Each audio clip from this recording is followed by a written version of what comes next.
What happens when the quest for fame and the drive and urge to stay relevant and viral overlooks the real-world impacts that your behaviors could have on someone? Today, we're going to be looking at a case of TikTok virality, and I want it to be a bit of a cautionary tale for those seeking fame and virality on social media, and how it might not always be the best thing or the most sustainable thing to strive for.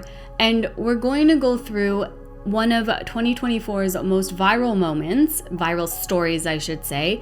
And we're going to talk about how getting caught up in a story time and this quest to stay relevant can be hurtful to many people along the way. Furthermore, when you are critiqued for those toxic behaviors, the way you handle that type of criticism, which going viral, someone might not be equipped to handle criticism and a lot of it at the same time, but the way you handle criticism is extremely important, especially as a public figure.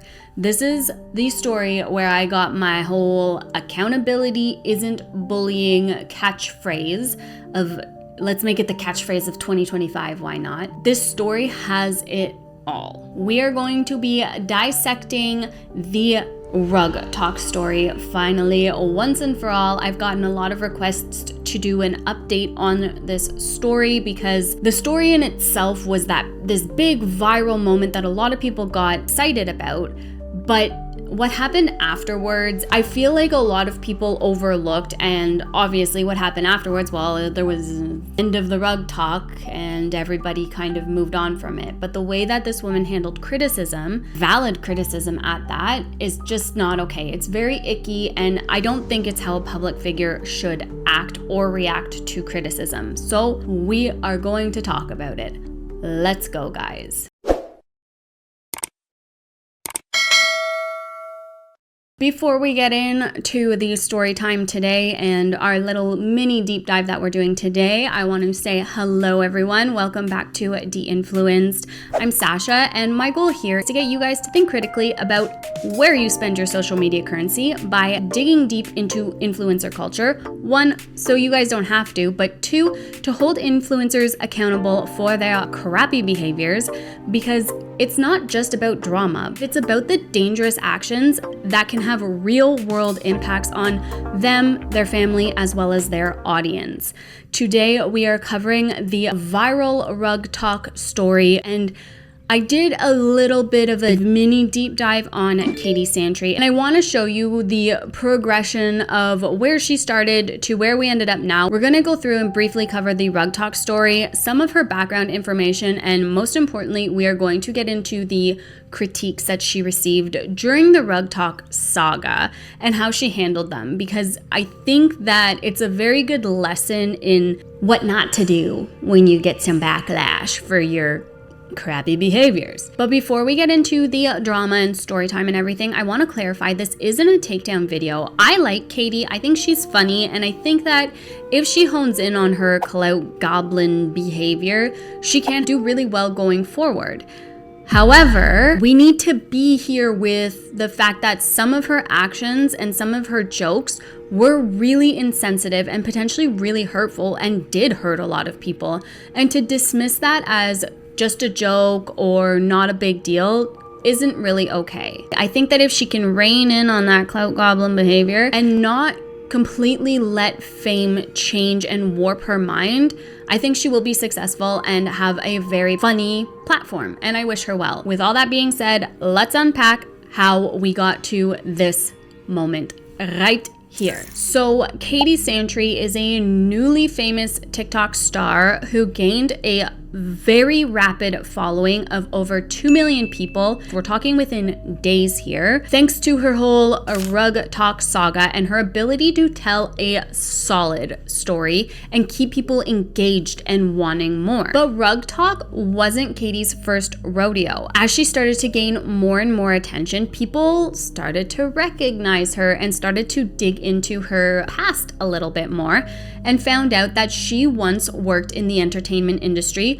when she was a teenager. So they were like, oh, interesting, bit of a full circle moment here. And all of a sudden, her confidence and her presence and persona on camera made all that much more sense. It makes sense why she's so comfortable, because she lived it, she breathed it for quite a few years when she was younger. That being said, she has stated multiple times she's been out of the entertainment industry for years now and never thought that she was going to end up back where she is now as a accidental full-time content creator. Within the last few weeks, she decided to share a story time about some of her past in the entertainment industry. So I'm going to go ahead and play that here because, like I said in the beginning, she tells a heck of a good story, and I watched this video and she summarizes everything really, really well. So let's go ahead and watch that. I want to talk about my journey through the entertainment industry, because when all this rug stuff happened, there was a few of you that may have recognized me. My sister and I started making YouTube videos when I was 16,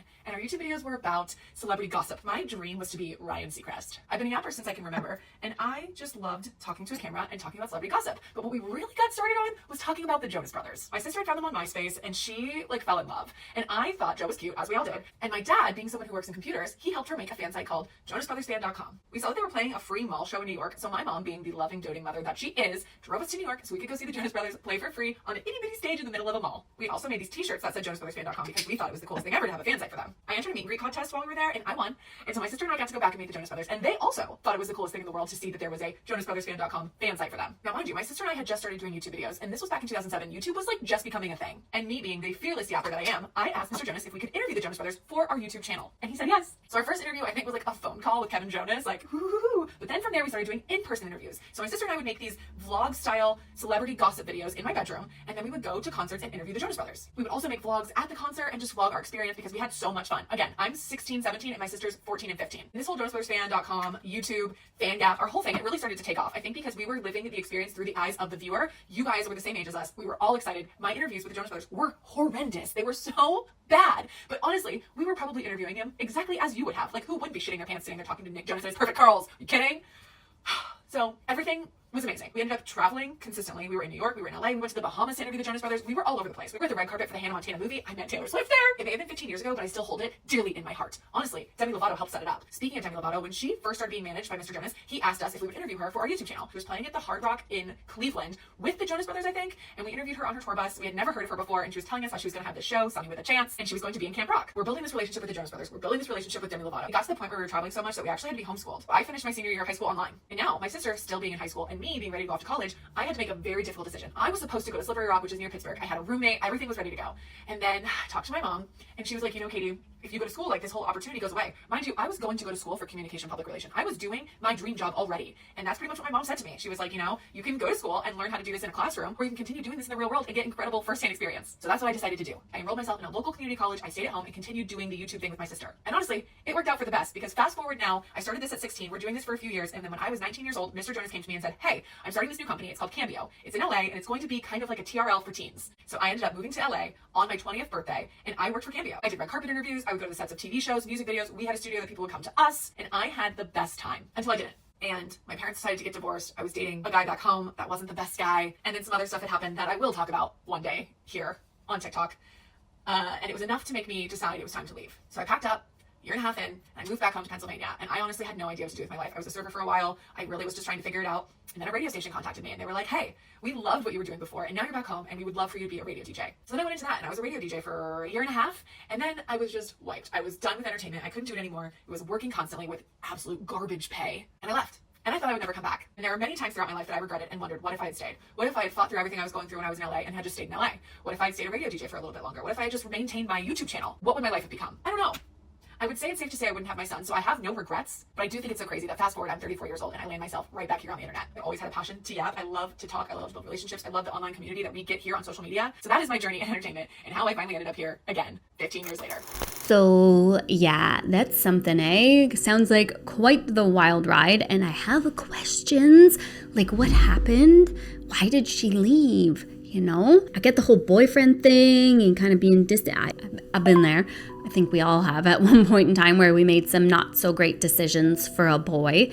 But I hope that one day she does decide to open up about that, because as we're learning more and more lately, the entertainment industry and Hollywood and all that, it can be really sketchy behind the scenes, as we found out with recent arrests. There's some sketchy stuff going on. So I really hope that nothing bad and nefarious happened to Katie, and that one day we do find out more of why she left the entertainment industry. When I saw that clip, the first thing that I noticed was we've always kind of had that clout-seeking type attitude and behavior, which got her a really sick job at 16, 17, 18 years old, right? We have to be there with that. Her ability to just be like, yeah, hey, can we interview you, Joe Bros? Please, we have a YouTube channel.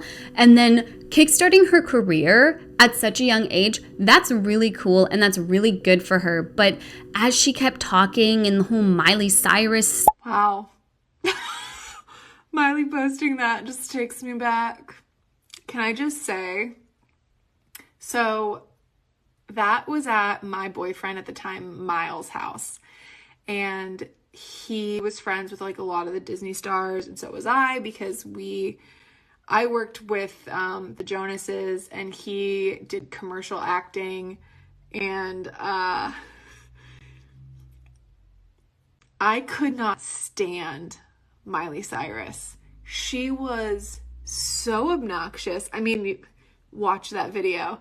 I literally couldn't stand her. Like, I was in the room because it was Miley Cyrus, and I was like, wow, this is cool. Like, she's sitting on my boyfriend's bed. But I couldn't stand her. But the coolest thing was when I introduced myself to her, she knew who I was, and I about shit myself because I was shocked that she knew who I was. I was kind of like standing in the corner eating my cornflakes, and when she yelled at me and was like, give me those cornflakes, I was scared. I was like, fuck, Miley asks for my cornflakes, she can have my cornflakes. Like, and then she's like, I'm just kidding. I was like, I'd almost had a fucking heart attack. But the girl who recorded it worked with me at Cambio, and she was also BFFs with Demi Lovato, and she is the one, I think, who sold the video. She was a really shitty friend. She basically was that girl who was friends with Miley and Demi and was just trying to ride on their coattails and go to the cool parties and hang out with the cool celebrities. She was a piece of shit. So I love that Miley posted that. I remember the day after that party, I got a call from TMZ, and I was like, oh my God, what the fuck do I do?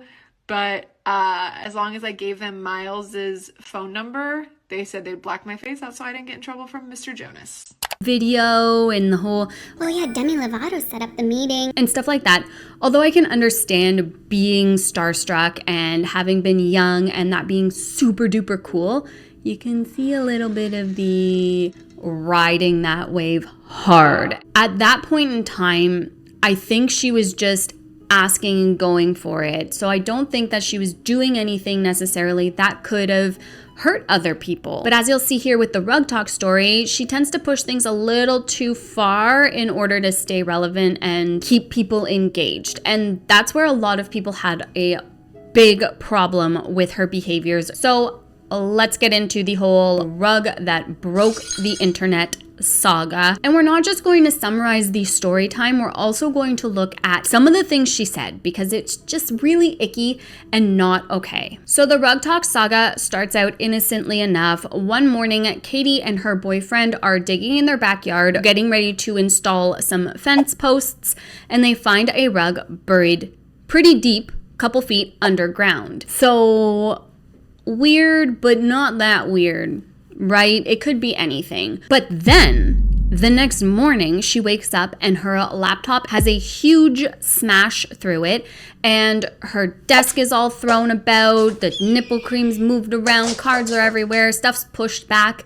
And she's like, well, that's weird. So she decides to make a quick little TikTok about the disaster that she just woke up to. I think my house is haunted and I'm freaking out. Like, I'm literally shaking. This is my sunroom. This is where I work. I sit here every day.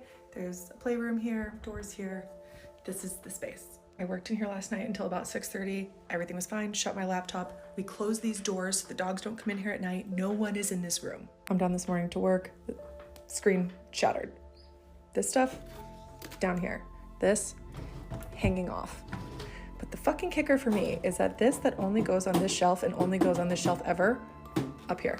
Why? I've never put it there. I don't put it here. My phone sits there when I work.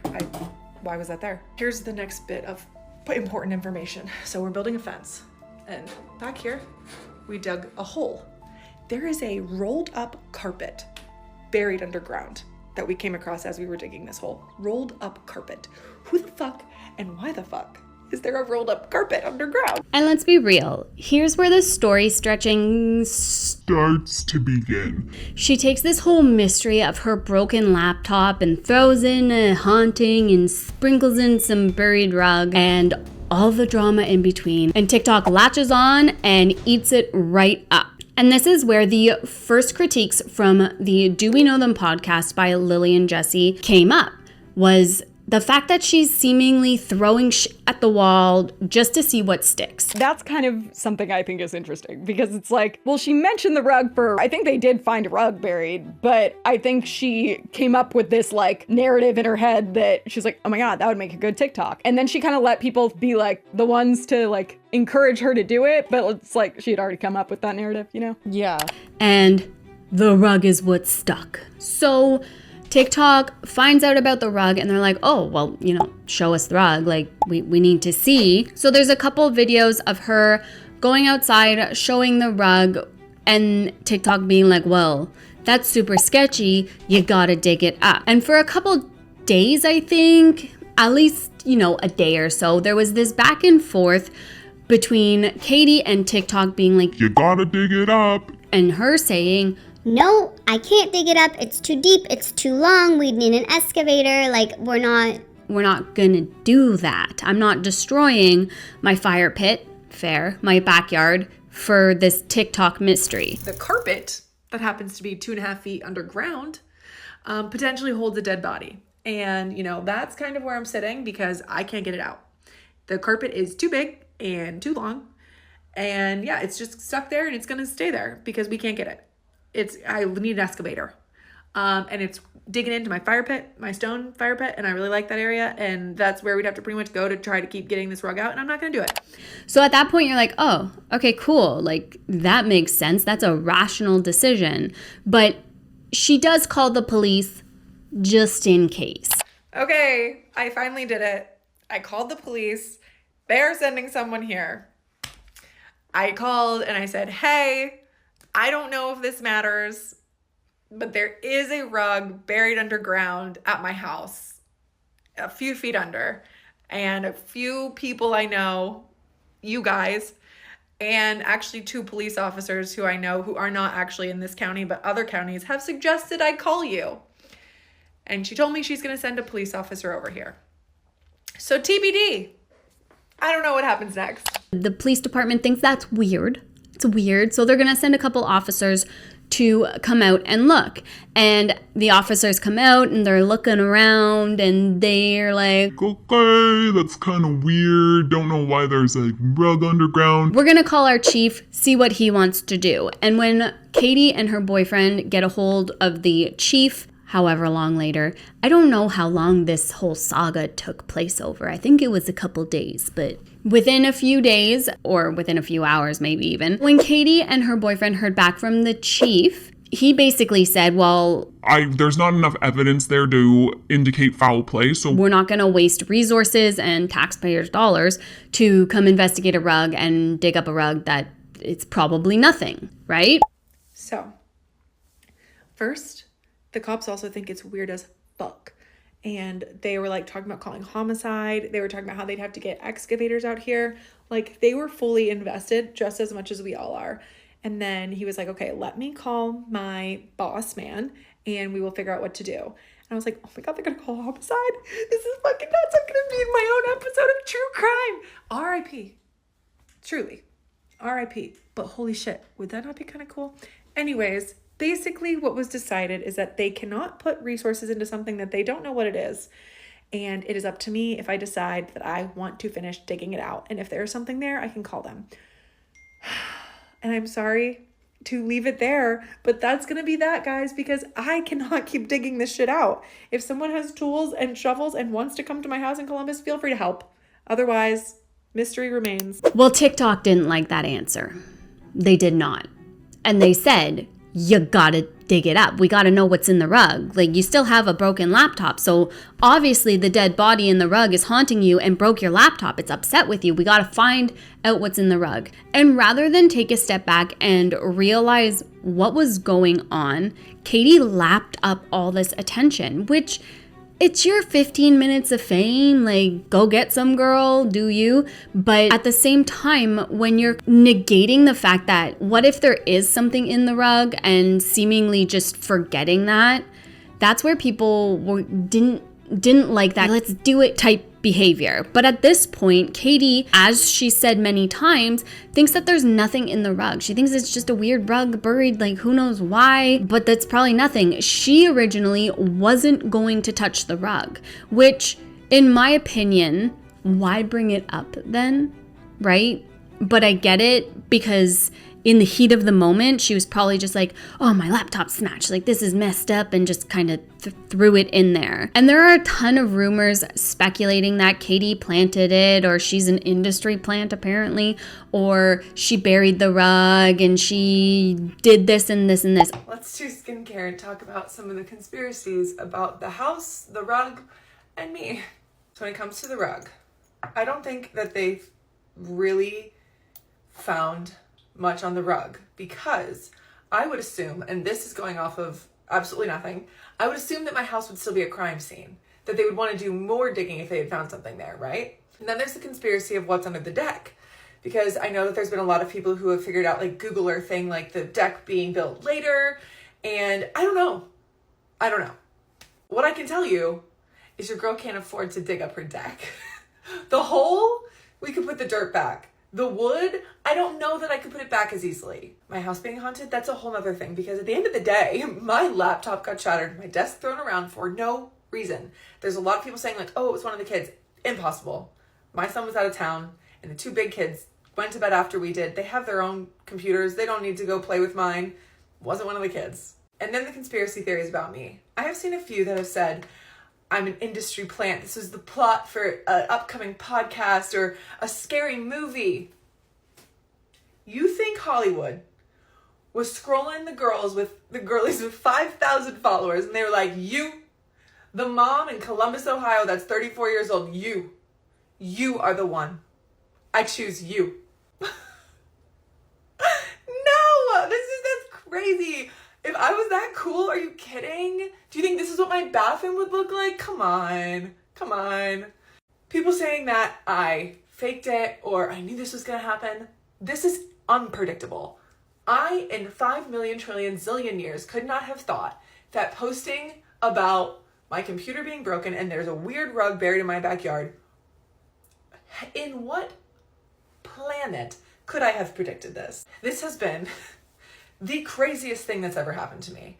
And a lot of people, I think, because when I was a teenager, I used to do YouTube, and I happened to work with the Jonas Brothers and then live in LA for a little bit, and I was a radio DJ, think that this was like also planned because of something I did from the ages of 16 to 22. I'm now 34. Is it super cool that all of this is now happening and I have experienced a teeny sliver of this back in the day? Yes. My running joke for the last 15 years has been that I peaked at 19 and that my life would never be as cool as it once was.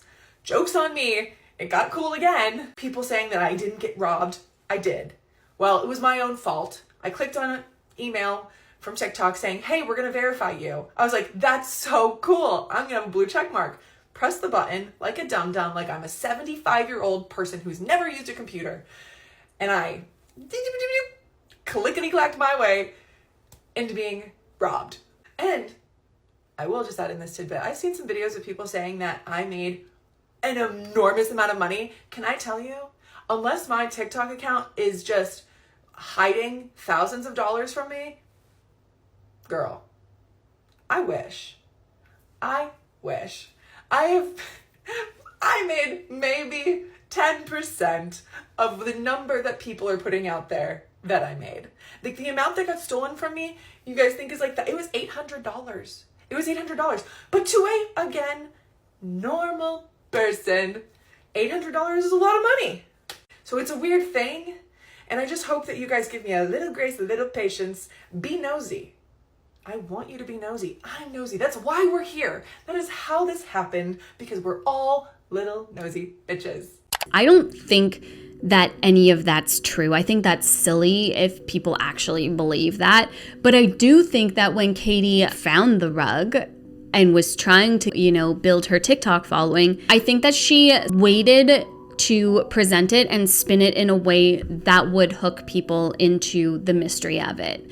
And that she knew that it would probably be a decent story time or hit at least. Maybe not go mega viral like she did, but I think she thought about it when she saw the rug, trying to go viral, because how weird and messed up, because who the fuck and why the fuck, right? But here's where things start to get a little bit dicey. I want to touch a little bit on her neighbor's death and the comments that she made. After the police came and said, we're not going to waste any resources on this, TikTok didn't let Katie live it down. And eventually she decided to dig it up. She releases a video, I believe the next morning after she goes viral, so this might be a day or two after the first video was posted, and brings up her neighbor and her neighbor's death. And somehow this poor woman's death gets turned into content to fuel the rug talk saga. And to me, that's where things went way too far. And there's a whole psychic saga after the rug talk saga ended. But to bring her neighbor into it and give away as many personal details about her neighbor's death as she did, including the fact that she was all alone. So here, I'll just play the clip for you now. Good morning, millions of you who are invested. So, I did not anticipate this to pop off the way that it did. Honestly, the timing kind of sucks because I'm going out of town for work today. But holy shit. Update number 1, I do have people volunteering to potentially bring an excavator of some sort. Fucking hell, the ruining of my yard that this will do. Just for the plot. Just because, okay, let's really think this through, guys. What are the odds that it's a dead body? They're probably low. Let's be honest, they're probably fucking low. What are the odds it's a bag of money? I don't know. I would like that better. I would prefer that over having to move. Alas, here we are, trying to dig this shit out for all of you and for me and for my ability to sleep. But here is where I'm thinking I might need more of a psychic than an excavator. While the police were here yesterday, looking at the carpet and deciding what to do, he mentioned that he was the one who came when the next door neighbor died. My neighbor died in their house, and she can't haunt a house that is literally destroyed, right? Like, who the fuck is she gonna haunt? That's no fun. That would be boring. Why not haunt the next door neighbor? The same day that my computer gets broken and my desk gets strewn about, they started boarding up the dead lady's house. It feels sus. It feels like, hey, if they're gonna board up my house, I'm just gonna hop over to the next house and haunt them and fuck their day up. And they also just started digging up a rug, so this will be so fun. If I was a ghost and I was a dead lady who had no family, because the cop told me she also had no family, so she has no one better to haunt. If I was her, I would haunt me. That would be fun. So anyways, yes, we will get this rug out. I swear to you, I promise we will. Secondly, are we now thinking, potentially, if the rug happens to not have a dead body, fingers fucking crossed, is it the neighbor? Is it my dead neighbor that died the day I moved into this house, mind you? Dead neighbor dies the day I move into this house. The day they're boarding up her house, my computer gets shattered and she has no family. She has no one better to haunt.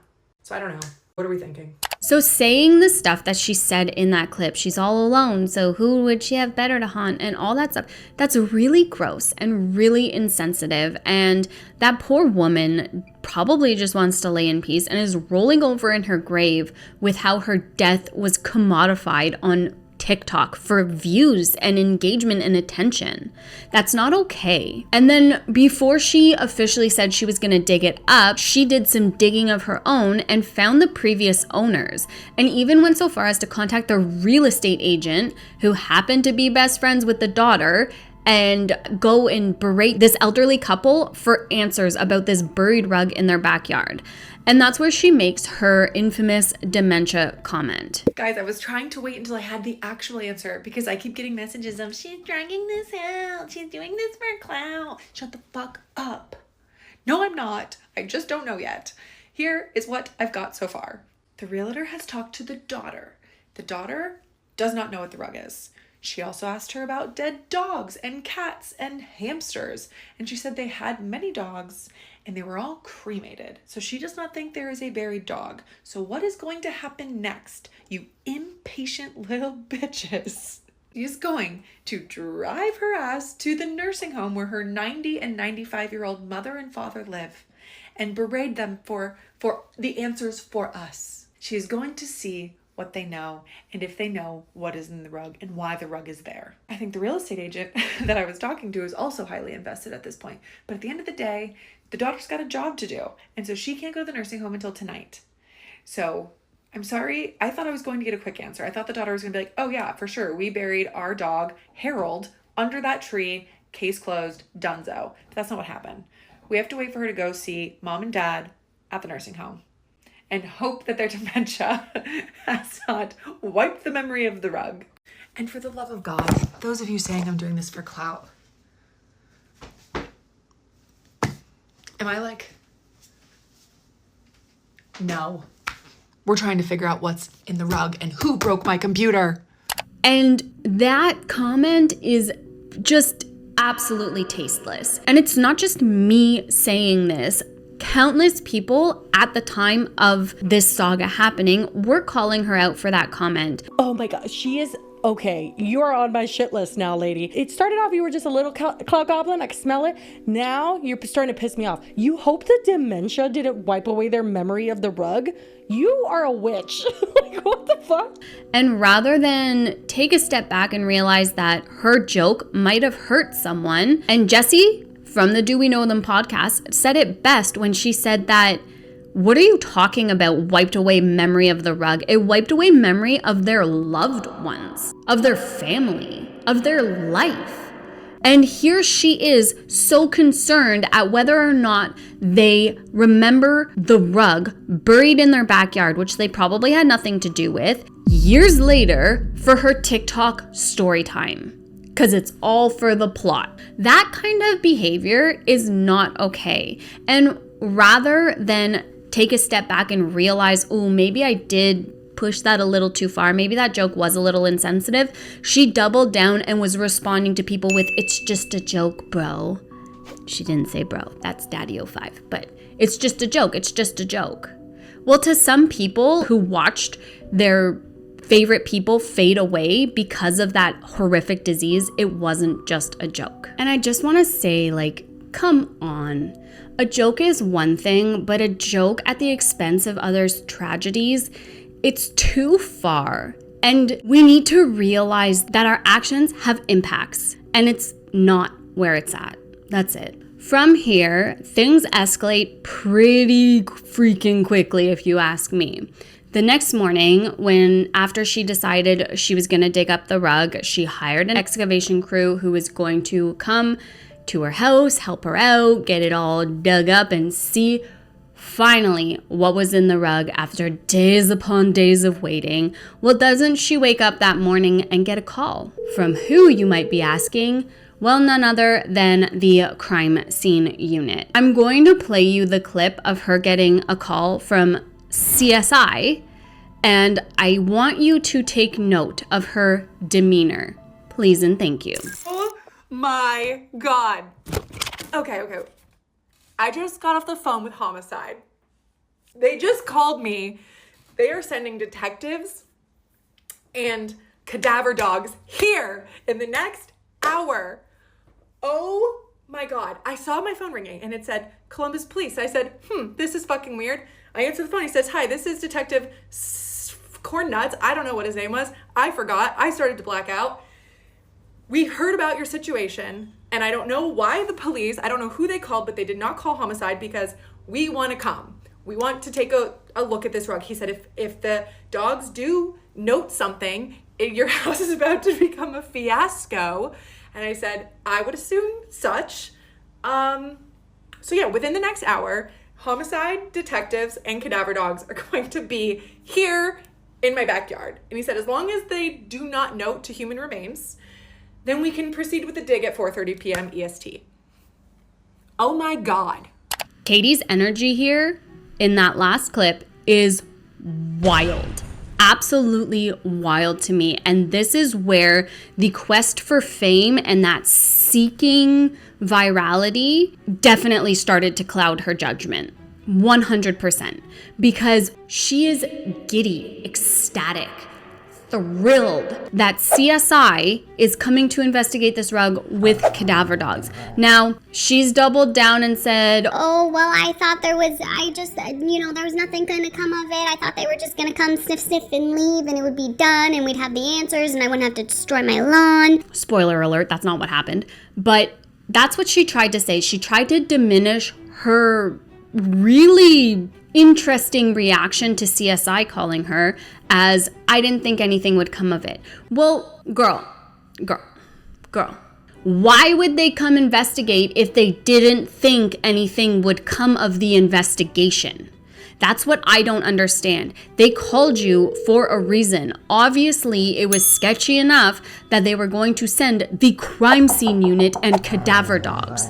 And in my opinion, that should have been the time that Katie took a step back and went real world for a second and went, oh my gosh, wow, maybe I should take a second before posting. Maybe I should slow down. Maybe I should evaluate what's going on in real life, not pander to TikTokers who are pressuring her to provide more and more content. And this is a prime example of how desensitized to true crime us as a society have become. Because there very well could be something tragic in that rug. So much so that CSI is coming to investigate. And rather than, realize that, we're ecstatic about it. And I'll admit it, I really got into the hype as well. And I've been into the true crime scene. And over the last couple of years, especially since my last kid was born, have really started to take a step back from it. And watching someone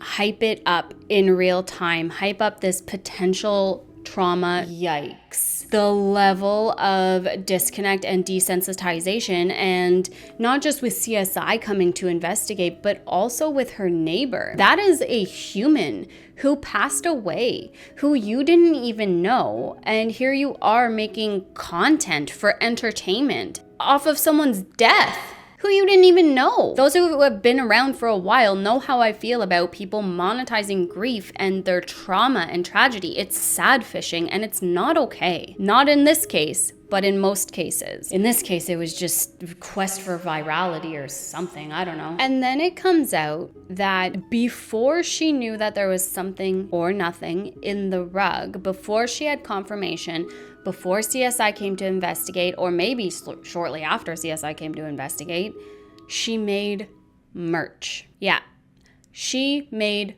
merch. She designed and launched merch like this. A skull with a shovel through it that says, just keep digging. Before she knew that there was no dead body in that rug. That's disgusting because I guess spoiler alert, there was no dead body, obviously. But what if there was? And especially after CSI called her and said, we're gonna come investigate, to still make merch, and she took it down because I think she was getting a lot of heat from it, and she's very sensitive to criticism, as we will see here shortly. But who does that? And the other one, mom stuff and murders or something like that, and murder with flowers, and it's just, I don't know. It's really icky. And to make merch to line your own pocket based off of a potential tragedy or this viral moment, it's a choice. I guess we can say that, right? And that's where I really started to question her intentions, because Like I said, I was all in support of Katie in the beginning, and because I came in at the end and things got mixed up and stuff like that, I didn't see some of the comments or the timeline of events. And when I found out that she made merch like that, when I found out that she was continuing to use her neighbor, that put such a sour taste in my mouth, because it was too far and it was gross. It just felt like a total cash grab. Like she was cashing in on this viral moment at all expenses. Doesn't matter who she bulldozed over on the way there, she was gonna go for it. So fast forward a little bit, CSI comes. The detectives are here, they've arrived. Some of them are in suits. They've got bags, backpacks, equipment. They're here. The dogs sit.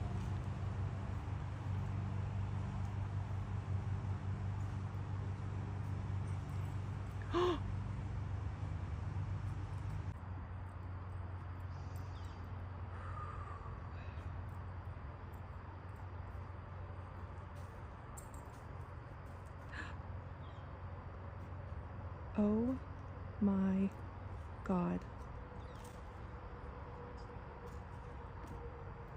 Oh my God. On the whole, everybody freaks out, audible gasp heard around the world. The detectives are here, they've arrived. Some of them are in suits. They've got bags, backpacks, equipment. They're here. CSI comes back, they dig stuff up, there's nothing in the rug. When the police tell Katie that there's nothing in the rug, her face drops. You can see the Oh, what am I gonna do now? written all over her face. It was just like smeared there. And immediately afterwards, she hooked back onto the haunting to try and stay relevant, to try and keep that viral ball rolling, when it's like, nah, we were all here for the rug. Nobody cares about the haunting. But there is a niche that does care about the haunting. So there's the new hook. And originally it was the dead body in the rug that was haunting her. Well, now there's no dead body in the rug, so who's haunting her? Well, her neighbor. So as the saga ends, the center, Lily and Jessi from the Do We Know Them podcast, and they were not impressed right from the beginning, and they did not hold back on their critiques of what she did. And this is where things really got interesting, and where I lost a lot of respect for Katie. When I watched their video and watched their critiques, I realized how far Katie had taken things, and I was like, oh yeah, that was not okay. You're right. And when I was watching it, I frankly didn't think that Lily and Jessi were being overly mean to Katie. They were poking fun a little bit. Sure, we have to make commentary entertaining somehow, but they weren't making fun of her, they were making fun of her behaviors, joking around, having a playful banter back and forth, while also discussing and critiquing her behaviors and saying the dementia comment wasn't okay, her level of giddiness when CSI was coming to investigate, stuff like that. And how does Katie respond?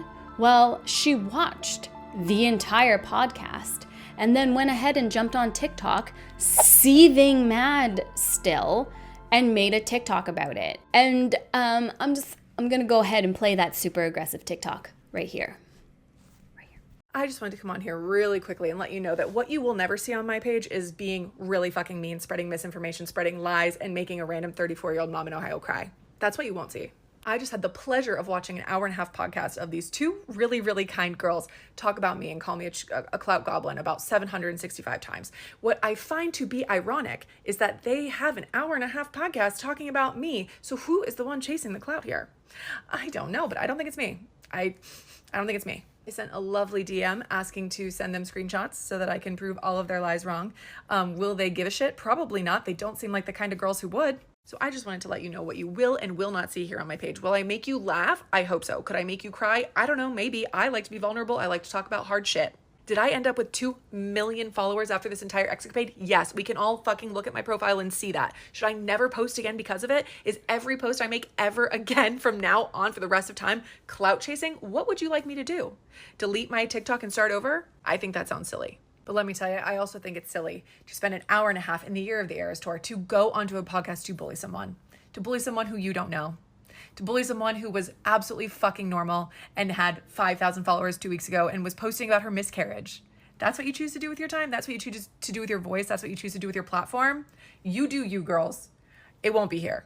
It won't be happening here. So you can trust that anytime you see me on your feed, it will be fucking kindness. It will be laughter. It could be tears. It will be anything but bullying. So as you can imagine, this is where I got my catchphrase. Accountability is not the same as bullying. It's not the same. And this is where I realized that influencers will label accountability and being called out as bullying and those people as bullies in an attempt to skirt any wrongdoing, to skirt taking any kind of accountability for their actions. So she goes on and she's trashing them and saying, you know what, you come across my page, you're not gonna find anything but maybe raw and tears and vulnerable, but kindness, and there will be absolutely no bullying. But aren't they 5 seconds later in the comments bullying Lily and Jessi, calling them see you next Tuesdays and bitches? And I just found it interesting that you say things like, you can give a difference of opinion while still being kind and respectful. I disagree with people all the time. Doesn't mean you have to be vicious. Katie, is that why you liked comments calling us Is that why you liked that? She had an explanation rather of why she was interacting with comments positively that were calling us bitches and when she is preaching that we're the mean girls and we're bullies. So I called her out on that in my first message back to her, where I said, we would never call you annoying or make fun of your looks, as that is actual bullying. However, positively interacting with comments about Jessi's trauma, people calling her a known liar, and comments calling us isn't very girl of you. It's rather ironic, to be honest, that she would condone this kind of behavior on the video that says that you won't find it anywhere on her page. And I don't know why she didn't think that she'd get called out for this, but she did. They made another podcast, which they weren't gonna do because whatever. But when you go on and trash someone and spew a bunch of bullshit and say that they spread lies about her and were bullying her and stuff like that, you don't think that people are gonna come out to clarify and defend themselves? And the people in the comment section, she had some big hitters in her comment section, some famous people being like, haters gonna hate, you just do you, boo. And it's so gross to sit there and not give the names because we're not giving the bullies attention when everyone can figure out who it is. Your entire comment section is commenting who it is, and all you're doing is creating a mob mentality to go after the people with valid criticisms. The same thing happened to me with the Abby Fickley video. She made her video saying that she was getting a lot of bullies this year, and people came to me and were like, you're bullying her, how dare you? Influencers and content creators, public figures need to be careful and responsible with what they say. I always tell you guys, do not go touch the poo. The wise words of Cece Suarez, live strong and reign true here. Don't go touch the poo. It's not worth it.